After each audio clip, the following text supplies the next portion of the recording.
You are sitting across from someone you have known for years. They tell a story with complete confidence, not because they witnessed it, not because they investigated it, but because they have heard it since childhood. You recognize that feeling immediately, because you have done exactly the same thing. Maybe not with religion, maybe with politics, your family, your culture, or your view of yourself. The strange thing about the human mind is that repetition creates comfort long before it creates understanding. We often mistake familiarity for evidence. That realization is uncomfortable because it forces us to ask a question we spend most of our lives avoiding. How many of my deepest convictions are actually mine? That question becomes even more unsettling when it reaches one of the most famous stories ever told. Imagine someone looking directly at you and saying that the greatest miracle in the Bible may never have happened as a historical event. Your first reaction probably is not curiosity. It is resistance. Not because you have already examined every argument, but because the claim threatens something larger than a single story. It touches identity. It touches family traditions. It touches memories of grandparents, churches, holidays, moments of grief, moments of hope, and the communities that shaped who you became. That is why conversations like this almost never begin with evidence. They begin with emotion. Before anyone opens an ancient manuscript or studies archaeology or compares historical sources, the mind has already decided whether it feels safe hearing the argument. Psychology has demonstrated again and again that people do not simply process information. They protect identities. When a belief becomes connected to belonging, questioning it feels less like changing your opinion and more like betraying your tribe. That is why intelligent people can look at the same facts and walk away with completely different conclusions. They are not only evaluating evidence, they are evaluating the cost of accepting it. Think about your own life. Have you ever defended an opinion only to discover years later that you never really investigated it yourself? Perhaps it was something your parents always repeated. Perhaps it was something everyone at school accepted without discussion. At the time, it felt obvious. Looking back, you realize the confidence came from consensus, not from careful examination. Religion is not unique in this respect. Human beings do it everywhere. We inherit languages, customs, assumptions, fears, and expectations. We inherit stories that explain who we are and where we belong. That does not automatically make those stories false, but inheritance alone does not establish historical certainty either. Those are two different questions that are often blended together. One question asks whether a belief has meaning, another asks what the historical evidence can establish. They are related, but they are not identical. This distinction matters because people frequently assume that questioning the historical basis of a story automatically denies every possible spiritual lesson within it. History is one discipline. Theology is another. Literature is another. Psychology is another. A narrative can transform lives regardless of whether every detail functions as straightforward historical reporting. Across cultures, stories have shaped civilizations, inspired courage, restrained violence, encouraged compassion, and given meaning during unimaginable suffering. Their influence is undeniable. Their influence alone, however, does not settle every historical question. Now consider what happens whenever scholars investigate extraordinary claims from the ancient world. The same standards are generally applied regardless of the culture involved. Historians ask when the account was written, who wrote it, how close the author was to the events described, whether independent sources exist, whether the text shows signs of literary development, whether there are theological motivations, and how the account compares with surrounding historical evidence. These are ordinary historical questions. They are not attacks. They are the same kinds of questions historians ask about emperors, battles, philosophers, kingdoms, and revolutions. Yet when the subject is religion, many people experience those questions as personal threats. That reaction itself is worth examining because it reveals how deeply belief and identity become intertwined. If someone questioned your favorite sports team, you might argue for a few minutes and move on. If someone questioned a belief that has comforted you through loss, shaped your morality, and connected you with generations of your family, the emotional stakes become entirely different. Suddenly, the conversation is no longer about ancient texts. It is about who you are. This is where confirmation bias quietly enters. Confirmation bias does not mean people intentionally ignore truth. It means we naturally notice information that supports existing beliefs while demanding far stronger evidence for anything that challenges them. Every human being does this. Skeptics do it. Believers do it. Scientists do it. Historians do it. The goal is not to pretend we are immune. The goal is to recognize the tendency before it quietly controls us. Imagine reading two articles about an event. One agrees with everything you already think. The other completely contradicts it. Which one feels more trustworthy during the first few seconds? Usually the one that already fits the picture in your mind. Only later, if we are disciplined enough, do we begin evaluating the arguments themselves. That delay between emotional reaction and rational analysis is where intellectual honesty either grows or disappears. Discussions about biblical miracles often expose that tension in its purest form. For many believers, miracles are not merely isolated events. They are signs pointing toward God's activity in history. For many skeptics, miracles demand extraordinary historical evidence because they describe events outside ordinary human experience. Neither perspective begins from a perfectly neutral position. Both arrive carrying assumptions about reality. Historians, meanwhile, frequently distinguish between what a text claims happened and what available evidence allows them to conclude with confidence. That distinction explains why sincere scholars can disagree while still respecting one another's methods.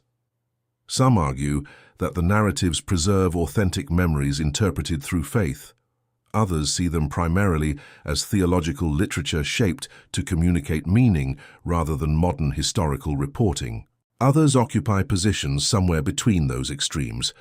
None of those viewpoints disappears simply because someone speaks with certainty. Confidence has never been a substitute for evidence. This is one of the hardest lessons life teaches us.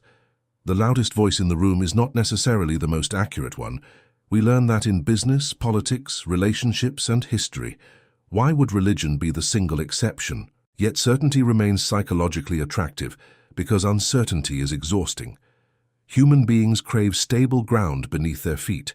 We want simple answers to complex questions. We want a world where every mystery has already been solved. Ancient people wanted that. Modern people want it too. The technologies changed. Human psychology did not. Somewhere along the way, many people begin believing that faith and questioning cannot coexist. Yet history tells a far more complicated story. Some of the greatest religious thinkers spent their lives wrestling with doubt, ambiguity, and difficult questions. Likewise, many skeptics admit that not every meaningful aspect of human existence can be measured in a laboratory. Honest inquiry often lives between absolute certainty and absolute dismissal. That uncomfortable middle ground rarely goes viral because it demands patience instead of outrage. But patience is where deeper understanding usually begins. Think about how often people confuse emotional impact with factual certainty. You can remember exactly where you were during a life-changing moment. That memory may feel crystal clear decades later.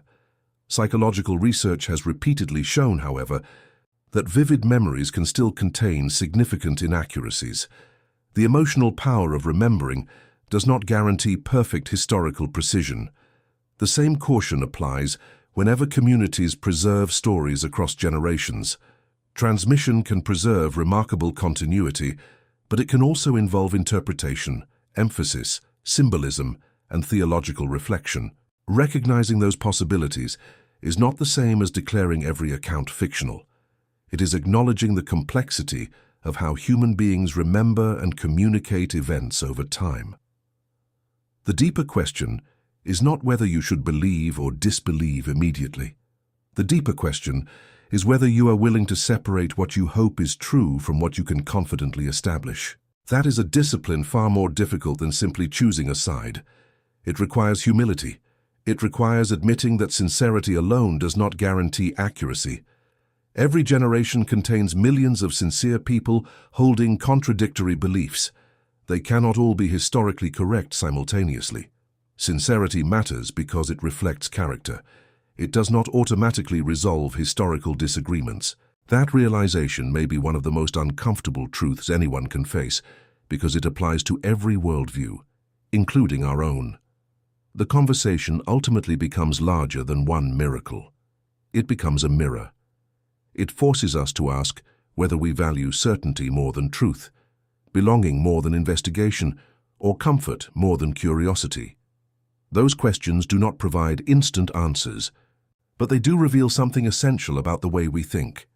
If exploring difficult questions like these matters to you, and if you believe honest reflection is more valuable than easy certainty, consider subscribing so we can continue examining the ideas many people inherit, but few people ever stop to investigate together.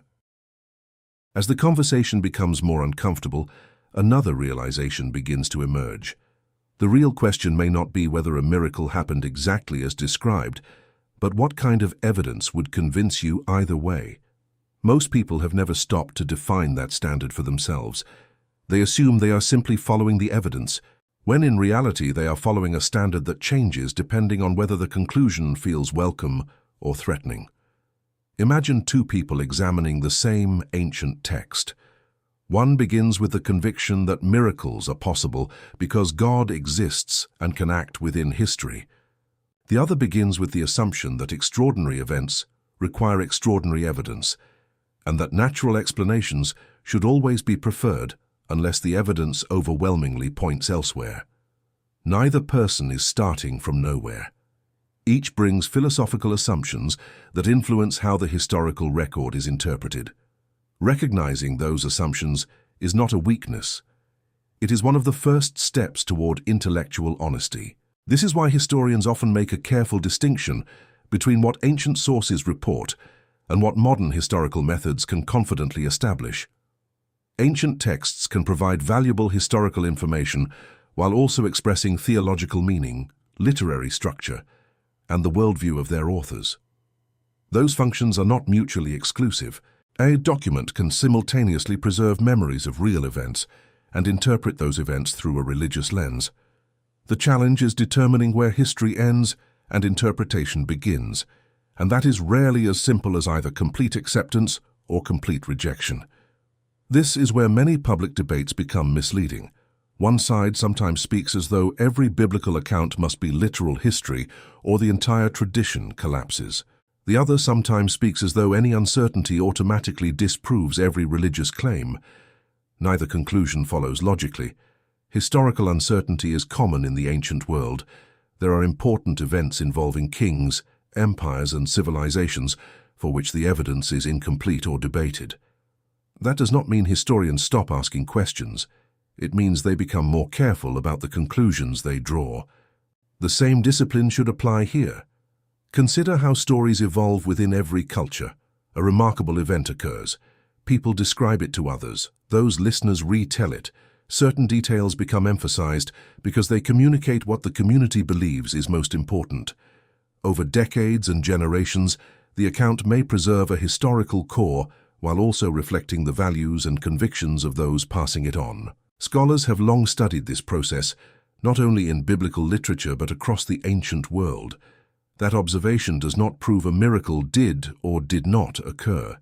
It simply reminds us that historical transmission is a human process, and human beings are storytellers by nature. There is also a deeply personal dimension to all of this. Many people are less afraid of changing a historical opinion than they are of losing the community connected to that opinion. A belief is rarely isolated. It is connected to friendships, family traditions, childhood memories, moral formation, and a sense of belonging. Questioning one part of that system can feel like risking all of it. That emotional reality deserves compassion rather than ridicule. Likewise, people who no longer believe often describe a different kind of loneliness. They may feel as though questioning familiar ideas separated them from people they love. Both experiences reveal something profound about human nature. We are not only creatures who seek truth, we are creatures who seek connection. Sometimes those goals feel perfectly aligned, sometimes they come into tension. The healthiest conversations recognize both realities. They allow evidence to be examined without treating disagreement as betrayal. They recognize that thoughtful believers and thoughtful skeptics alike can be motivated by a sincere desire to understand the world more accurately. They also recognize that certainty is often more fragile than it appears. Many of the strongest convictions people hold have never been tested because they have never been challenged. That is why difficult conversations matter. They force us to examine not only our conclusions, but also the methods by which we reach them.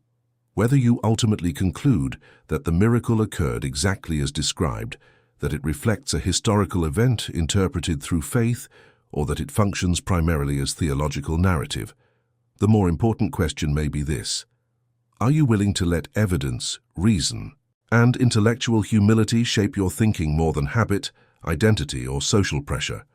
Few questions are more demanding than that. If this series encourages you to think more carefully rather than merely react more quickly, consider subscribing and continuing the journey of asking difficult questions with curiosity instead of fear. By this point, you may have noticed that the most important discovery was never about a single miracle.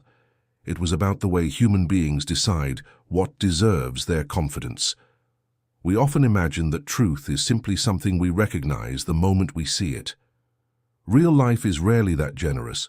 Most of our convictions develop slowly through family, culture, education, personal experience, and the communities we trust. None of those influences are inherently bad. In fact, without them, no one could function. Every child begins by trusting other people before learning to evaluate claims independently. The challenge comes later, when inherited beliefs become so deeply connected to identity that questioning them feels impossible. That is where genuine intellectual maturity begins. It is not the moment you stop believing something.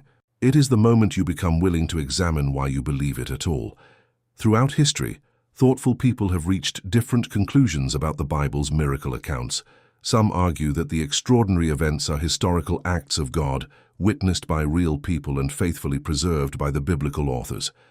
Others argue that the narratives were shaped over time to communicate profound theological truths, using the literary conventions of the ancient world. Still others see a combination of historical memory and theological interpretation. These perspectives have existed for generations, and serious scholars continue to debate them because the surviving evidence leaves room for different interpretations. That reality can be frustrating if you are looking for absolute certainty, but it is also a reminder that history is often more complex than slogans allow. Complexity should not be feared. It should be expected whenever we investigate events separated from us by thousands of years. This complexity also reveals something about ourselves.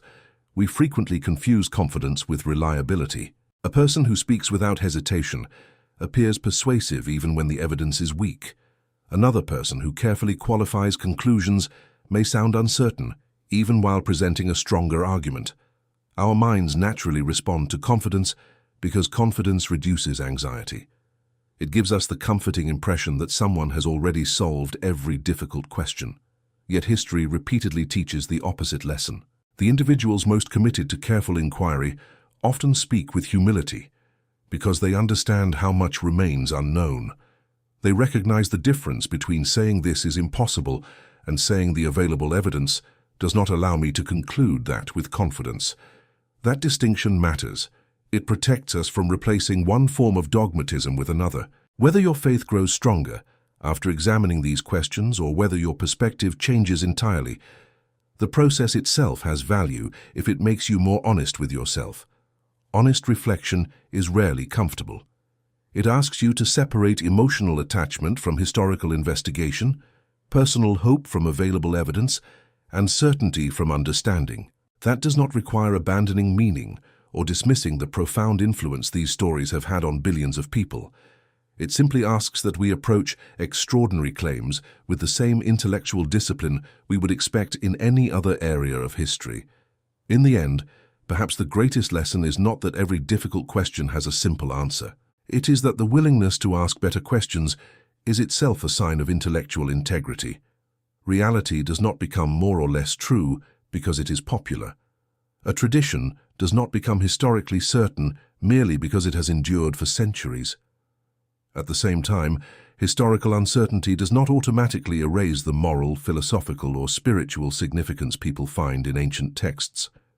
Those are different conversations, and keeping them distinct allows both to be explored more honestly. The next time someone tells you that every answer is obvious, whether they speak from absolute belief or absolute disbelief, pause for a moment. Ask what evidence supports the conclusion. Ask what assumptions are being made. Ask whether another reasonable interpretation exists. Those questions will not guarantee agreement, but they will make you a more careful thinker. In a world that often rewards instant certainty and emotional reactions, careful thinking may be one of the rarest forms of courage.